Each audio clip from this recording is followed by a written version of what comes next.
Pelanggaran 2. Pada akhir tahun 1910-an, sebagian penipu terbaik di Amerika membentuk jaringan penipu yang berbasis di Denver, Colorado.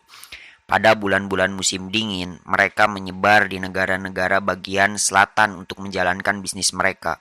Pada tahun 1920, Joe Furey, pemimpin jaringan tersebut, sedang bekerja melintasi Texas dan memperoleh ratusan ribu dolar dengan melakukan permainan tipuan klasik. Di Fort Worth, ia bertemu seorang yang bodoh bernama J. Frank Norfleet, seorang peternak yang memiliki sebuah peternakan besar. Norfleet tertipu. Karena yakin bahwa ia akan segera kaya raya, ia mengosongkan rekening banknya yang berjumlah 45 ribu dolar dan menyerahkannya kepada Furey dan konfederasinya. Beberapa hari kemudian, mereka memberinya uang jutaan dolar yang ternyata merupakan beberapa lembar uang dolar asli yang membungkus setumpuk clipping surat kabar. Furey dan bawahannya pernah melakukan tipuan semacam itu 100 kali sebelumnya, dan si korban biasanya amat malu karena ia amat mudah ditipu, sehingga diam-diam ia menyelami pelajaran tersebut dan pasrah menerima kerugiannya. Tetapi Norfleet berbeda daripada korban lain yang bodoh. Ia melaporkan kejadian itu kepada polisi, namun polisi memberitahunya bahwa hanya ada sedikit tindakan yang bisa mereka lakukan. Kalau begitu, aku sendirilah yang akan mengejar mereka. Norfleet memberitahu para detektif itu. Aku juga akan menangkap mereka, walaupun membutuhkan sepanjang sisa hidupku untuk melakukannya. Istrinya mengambil alih peternakan mereka saat Norfleet mengembara ke seluruh pelosok negara untuk mencari orang lain yang telah ditipu dengan permainan yang sama. Seorang korban mengaku, dan kedua pria itu mengenali salah seorang penipu itu di San Francisco dan berhasil membuat polisi mengurung mereka. Pria itu bunuh diri alih-alih di penjara pada jangka panjang. Norfleet terus berusaha mencari mereka. Ia melacak salah satu penipu lain di Montana. Menangkapnya seperti ia menangkap seekor anak sapi dengan tali lasonya dan menyeretnya menyusuri jalan berlumpur menuju penjara kota. Ia bukan hanya berpergian ke seluruh pelosok negara, melainkan juga ke Inggris, Kanada, dan Meksiko untuk mencari Joe Furey dan juga pria tangan kanan Furey, W.B. Spencer. Setelah menemukan Spencer di Montreal, Norfleet mengejarnya di jalanan.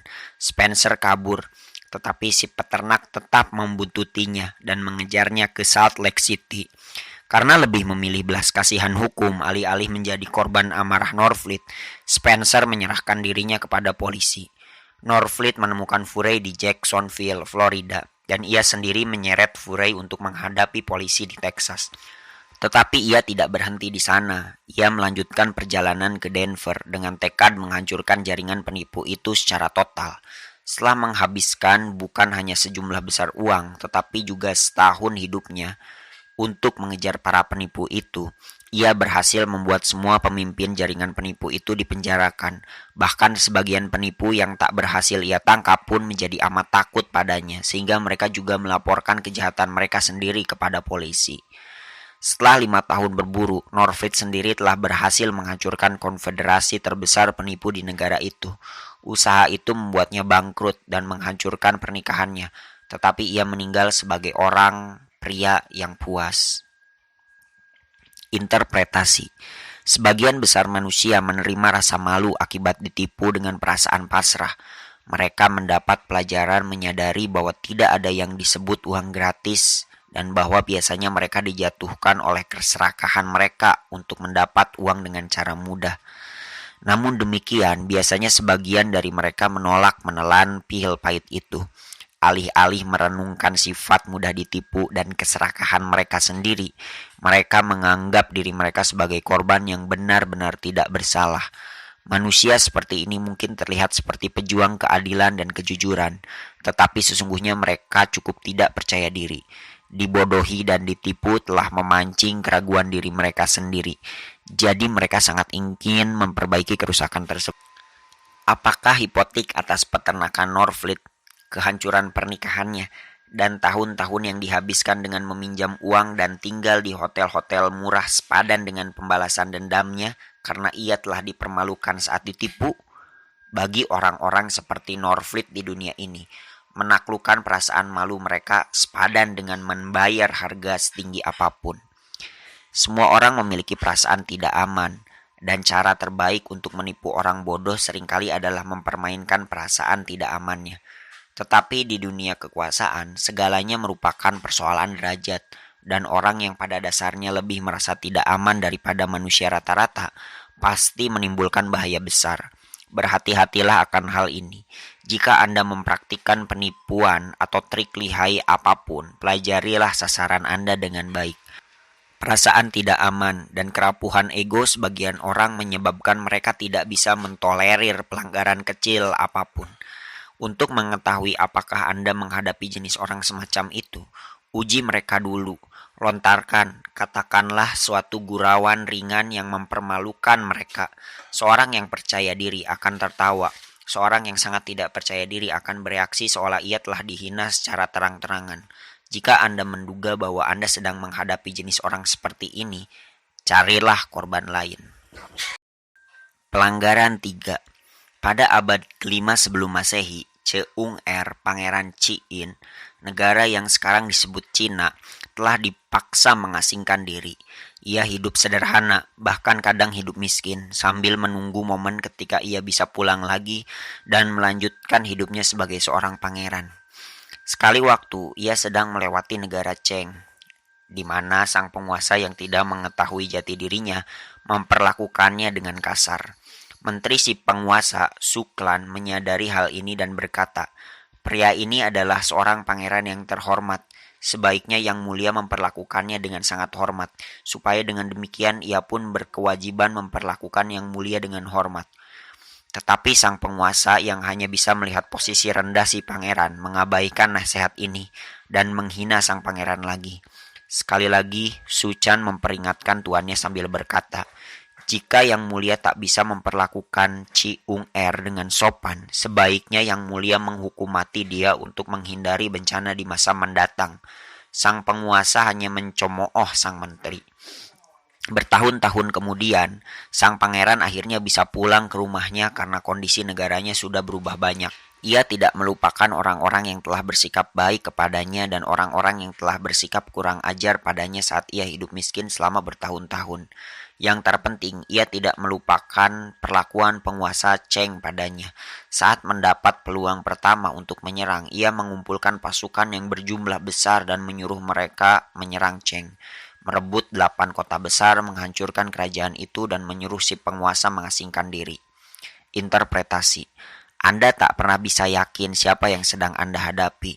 Seorang manusia yang tidak penting dan miskin hari ini bisa menjadi seorang yang berkuasa di kemudian hari. Kita tidak bisa melupakan hal dalam hidup kita, tetapi kita jarang melupakan penghinaan.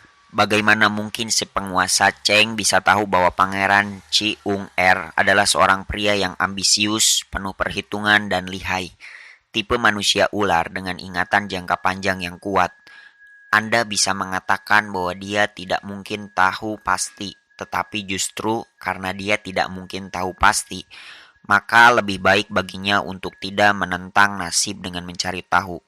Tidak ada keuntungan apapun yang bisa diperoleh dengan melontarkan penghinaan yang tidak berguna kepada seseorang. Buanglah dorongan hati untuk menyinggung perasaan orang lain, bahkan jika orang itu terlihat lemah. Kepuasan yang bisa Anda peroleh sangat minim bila dibandingkan dengan bahaya yang akan muncul jika pada suatu hari nanti dia menempati posisi tertentu di mana dia bisa menyakiti Anda. Pelanggaran 4. Tahun 1920 adalah tahun yang terutama buruk bagi dealer-dealer seni Amerika. Para pembeli besar, baron perampok generasi abad sebelumnya, sudah mencapai usia di mana mereka berguguran bak lalat, dan tidak ada jutawan yang baru yang muncul untuk menggantikan mereka. Keadaannya amat buruk sehingga jumlah dealer besar memutuskan mengumpulkan sumber daya mereka, suatu peristiwa yang tak pernah terdengar sebelumnya. Karena para dealer seni biasanya seperti kucing dan anjing. Joseph Duven, dealer seni para taipan terkaya di Amerika, lebih menderita daripada dealer seni lain tahun itu. Jadi ia memutuskan bergabung dalam perserikatan ini. Kelompok tersebut sekarang terdiri dari 5 dealer seni terbesar di negara itu. Setelah mencari-cari seorang klien baru, mereka memutuskan bahwa harapan terbaik terakhir mereka adalah Henry Ford, yang pada saat itu merupakan pria terkaya di Amerika.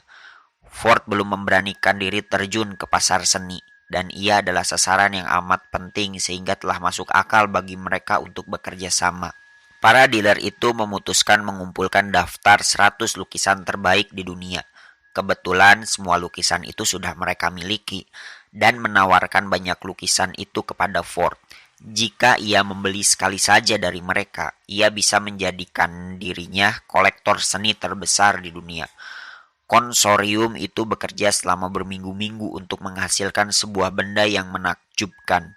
Satu set buku yang terdiri dari 3 volume buku yang berisi reproduksi indah lukisan-lukisan itu, dan juga teks ilmiah yang menyertai masing-masing lukisan.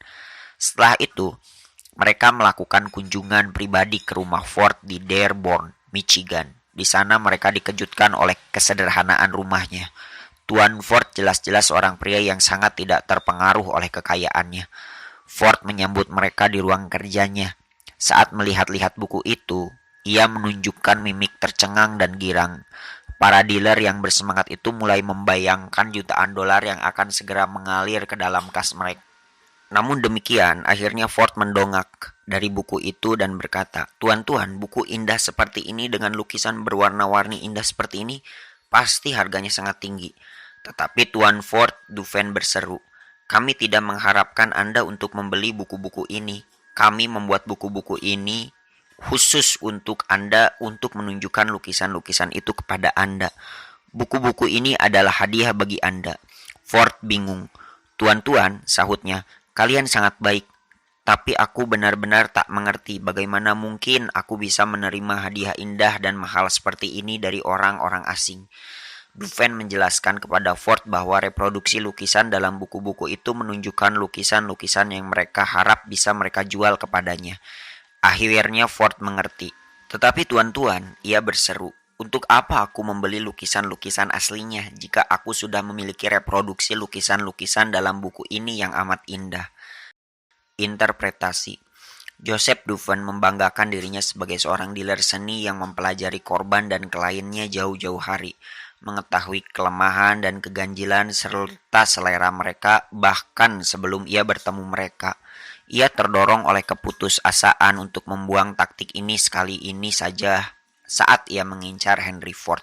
Membutuhkan waktu berbulan-bulan baginya untuk memulihkan diri dari penilaiannya yang keliru, baik secara mental maupun di bidang keuangan.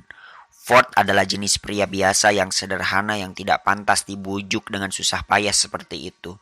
Ia adalah titisan orang-orang yang berpikiran harfiah yang tidak memiliki imajinasi yang cukup mendalam untuk ditipu. Sejak saat itu, Dufresne menyisihkan energinya untuk mendekati orang-orang seperti Mellon dan Morgan di dunia ini. Para pria yang cukup pintar untuk dijerat dalam perangkapnya.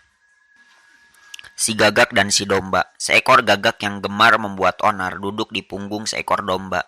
Si domba bertentangan dengan keinginannya, membawanya maju mundur lama sekali dan akhirnya ia berkata, "Jika kau memperlakukan seekor anjing dengan cara ini, kau akan mendapatkan ganjarannya dan mati di antara deretan gigi tajamnya."